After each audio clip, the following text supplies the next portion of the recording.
कि सम्मान के साथ समझौता नहीं होगा, सम्मानजनक सीट रहेगा। और तो तेजस्वी यादव जी को कहने दीजिए, तेजस्वी यादव जी वो उस बंदर के समान है कि नकल करते हैं। तो जो 9-2-11 वही हो सकता है जो जनता के लिए काम नहीं करेगा। यही कोई संतोष कुमार सुमन जी बिहार विधानसभा का चुनाव लड़ेंगे इस बार। और मैं चाहता हूं कि मेरे कार्यकर्ता जो गरीब कार्यकर्ता हैं और नए नए लोगों को मौका मिले। श्री नीतीश कुमार जी ही 25 में मुख्यमंत्री बनेंगे और उन्हीं के निर्देश में, उन्हीं के डायरेक्शन में सब बिहार विकास किया है और करेगा, और हम लोग सब चलेंगे। बिहार विधानसभा के चुनाव की घोषणा हो गई है। चुनाव जो है वो अब 2 फेज में होने वाले हैं। तारीख जो है उसे भी सार्वजनिक कर दिया गया है।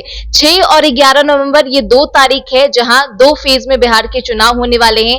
खास बातचीत के लिए हमारे साथ मौजूद है हम पार्टी के संतोष कुमार सुमन जी। तो देखिए 2 फेज में चुनाव होने वाले हैं और ऐसे में लालू प्रसाद यादव की तरफ से भी सुबह सुबह पोस्ट किया गया है। एनडीए पर निशाना साधते नजर आ रहे हैं। 6 और 11 एनडीए 9-2-11 क्या कहें। देखिए, माननीय लालू प्रसाद यादव जी अपनी बात कह रहे हैं, क्योंकि उनको पता है कि बिहार की जनता की क्या मांग है। बिहार की जनता ने निर्णय ले लिया है और इसका सबूत अभी रिसेंट में जो सर्वे के आ रहे हैं उसका भी आया है।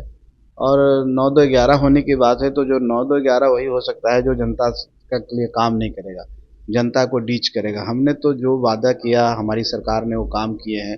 विकास निरंतर हो रहा है और जिस तरह से गरीब लोगों के कल्याण के लिए भी हमारी सरकार योजनाएं ला रही है, तो हम हर काम कर रहे हैं। हम डबल इंजन की सरकार हैं। माननीय प्रधानमंत्री जी भी बिहार के लिए विशेष पैकेज दे रहे हैं। बिहार में बहुत सारी ऐसी योजनाओं का शिलान्यास हुआ है जो बिहार के लिए, बिहार के गरीबों के लिए है। तो हम तो काम कर रहे हैं, तो हम 9-2-11 क्यों होंगे। लालू जी नहीं कुछ कर रहे हैं, जुमलाबाजी कर रहे हैं। एसआईआर का मुद्दा हो, भरम फैलाने की बात हो, तो जमीन जब उनकी जाती हुई नजर आ रही है तो 9-2-11 तो वही हो। ऐसा यार कोई मुद्दा नहीं है बिहार में। कोई मुद्दा नहीं। जैसे कि आप झूठ कोई चीज बोलेंगे, कहेंगे कि कोई ऐसी बात होती है जो शुरू में जब झूठ बोला जाता है ना तो उसको भी लोग ध्यान से देते हैं, लेकिन जब सत्य सामने आता है, सत्य का मतलब हुआ कि जब फाइनल वोटर लिस्ट पब्लिकेशन हुआ और किसी का नाम नहीं कटा, तो ये सारे मुद्दा कहाँ है। फिर वोट चोरी का मुद्दा क्या है।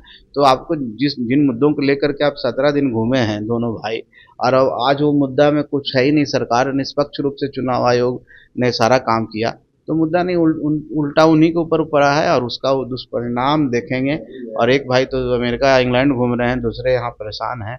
तो हम समझते हैं कि सिर्फ पॉलिटिकल टूरिज्म कर रहे थे उन लोग, और इसके अलावा कुछ नहीं था।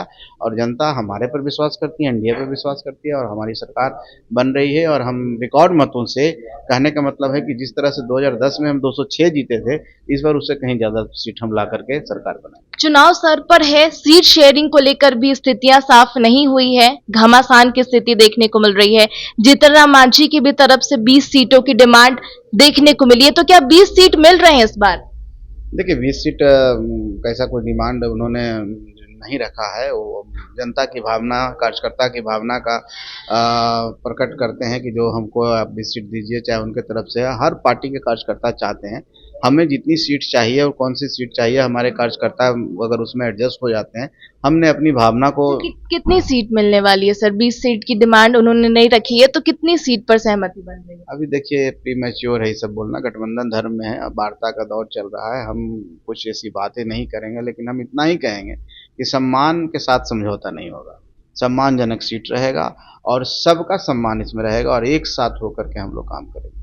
सम्मान के साथ समझौता नहीं होगा। अगर हम पार्टी की बात कर ले तो हम पार्टी किस फॉर्मूले के तहत प्रत्याशियों के बीच टिकट बांटेगी। क्या कुछ फॉर्मूला तय है कि इन प्रत्याशियों के टिकट बांटना है या फिर किन प्रत्याशियों के टिकट काटना है। इस सब के बीच कोई फॉर्मूला तय किया गया पार्टी के। देखिए हम लोग चाहते हैं कि सभी समाज के सब तबके को, सबको तो नहीं लेकिन कमोबेश हम कोशिश करेंगे कि सबको एडजस्टमेंट हो हमारी पार्टी में। और पार्टी हमारी कोई एक इस विचारधारा के साथ लोगों के जहन में नहीं जाए कि किसी एक समुदाय की पार्टी है। हम चाहते हैं कि हर समुदाय के लोगों को हम फिट कर सके जहाँ पर वो उपयुक्त होते हैं।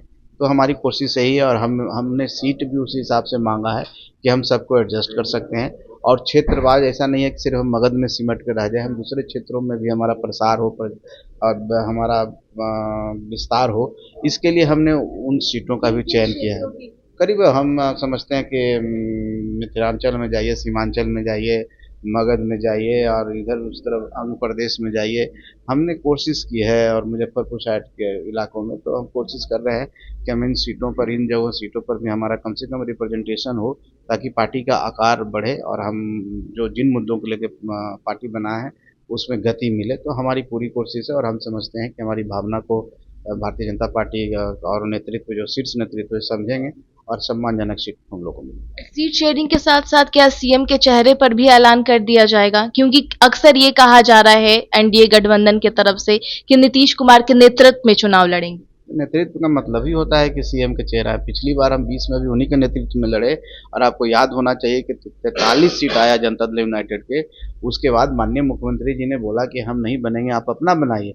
लेकिन जब हमारा कमिटमेंट था, एनडीए का कमिटमेंट था, तो सब मिल करके हम लोगों ने बोला कि नहीं, आपके नेतृत्व में हम चुनाव लड़ें, सीएम आपको बनना है। तो कहीं पर कोई कंफ्यूजन ही नहीं है, आप लोग क्यों कंफ्यूजन पैदा करते हैं। हमने कह दिया, एनडीए ने कह दिया, तो माननीय मुख्यमंत्री श्री नीतीश कुमार जी ही 25 में मुख्यमंत्री बनेंगे और उन्हीं के निर्देश में, उन्हीं के डायरेक्शन में सब बिहार विकास किया है और करेगा और हम लोग सब चलेंगे।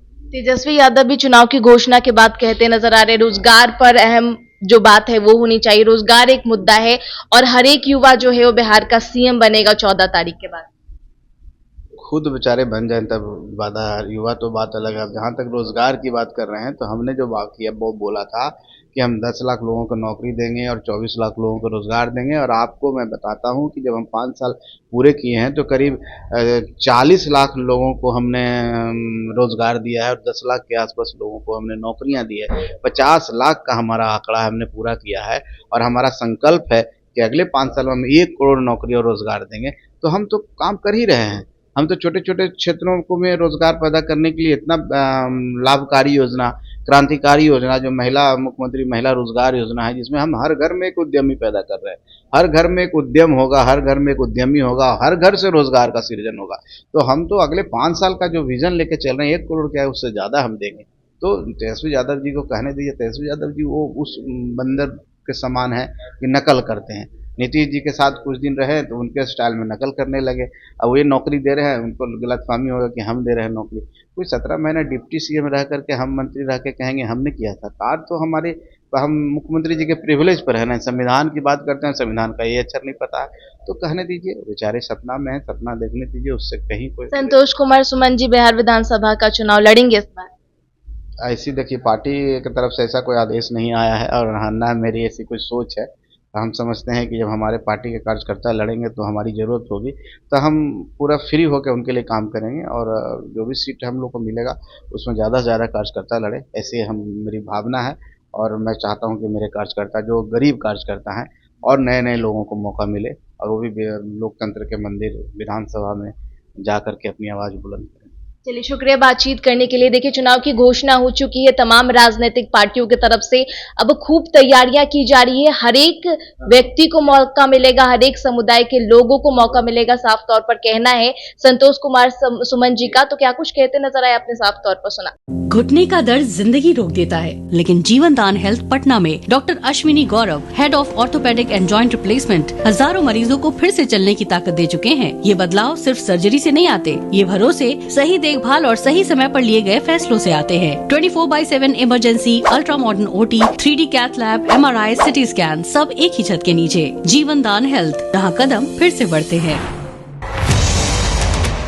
विद्या विहार आवासीय विद्यालय 29 वर्षों से आपके बच्चों को शिक्षा, खेल और सांस्कृतिक रूप से समृद्ध कर रहा है। बिहार के पूर्णिया में स्थित हमारा 40 एकड़ का हरा भरा परिसर और 27 एकड़ का खेल मैदान एक ऐसा वातावरण प्रदान करता है जहां विद्यार्थी न केवल पढ़ाई में बल्कि हर क्षेत्र में आगे बढ़ते हैं। विद्या विहार आवासीय विद्यालय परोरा, पूर्णिया, बिहार।